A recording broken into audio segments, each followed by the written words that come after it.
This is Maccabees Part 3. When Judas and Jonathan were in Gilead, Simon in Galilee, Joseph and Azariah wanted to make a name for themselves by fighting the heathen. They marched to Jemiah.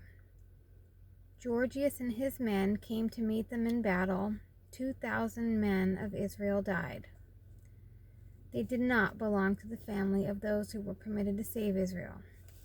Judas made wars on the sons of Esau in the south, and set off to the land of the Philistines. Some priests fell in battle because they wished to distinguish themselves. Judas went to Azotus, tore down the altars, burned the carved images. Meanwhile, King Antioch was making his way to town. He was heard of in Persia, called Elmias, renowned for its silver and gold.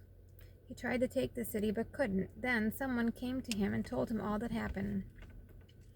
Judas grew strong by the quantity of arms, and he took down the horror on top of the altar. The king was shaken and went to bed, fell sick, and concluded that he would die. He called his friends and said, "I remember all the wrongs I did Jonathan, taking gold and silver dishes, destroying the inhabitants without cause. Now I am dying in a strange land." He put Philip in charge of the whole kingdom. We have a King Philip now, I think. He put Philip in charge of the whole kingdom and gave him a signet ring. His son Antiochus reigned in his stead, changed his name to Eupator.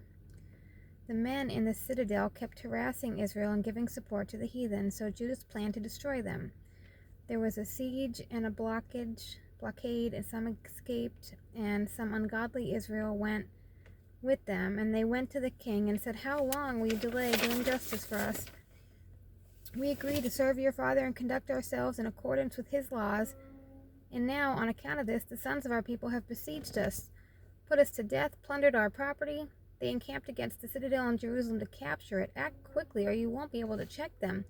When the king heard this, he was angry, gathered his army officers, all his friends, and the people in charge of the cavalry. Mercenary forces came from other kingdoms and from the islands, including 32 elephants trained for war.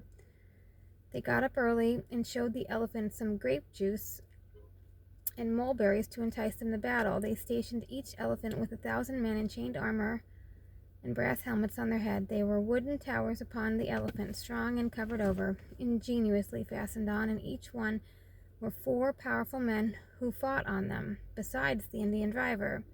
They stationed and took shelter in the fan axles, cop formation.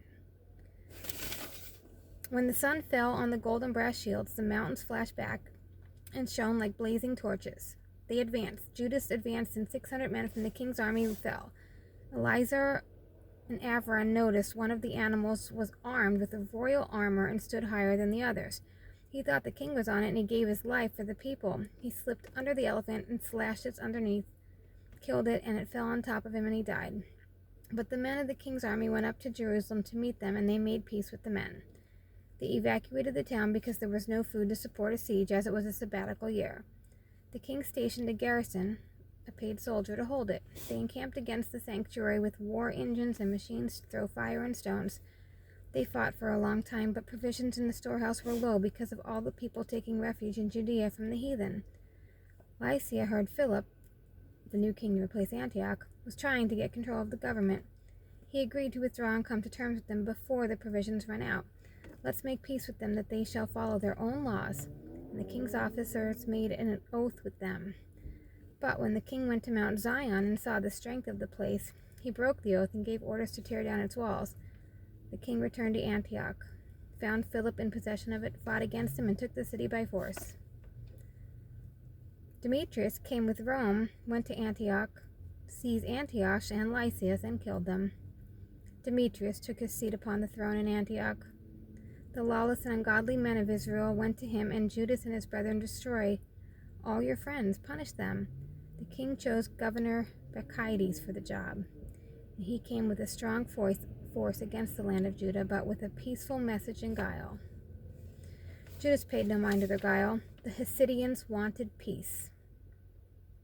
They said, "A priest of the blood of Aaron came with force, and he'll do us no wrong. He talked peacefully and made an oath not to injure them." They trusted him, and he arrested 60 of them and killed them. Just as he said, who, the flesh and blood of your saints, they scattered around Jerusalem, none to buy them. Fear fell upon the people. There's no truth or justice in them. They broke the oath. And we are at chapter 6.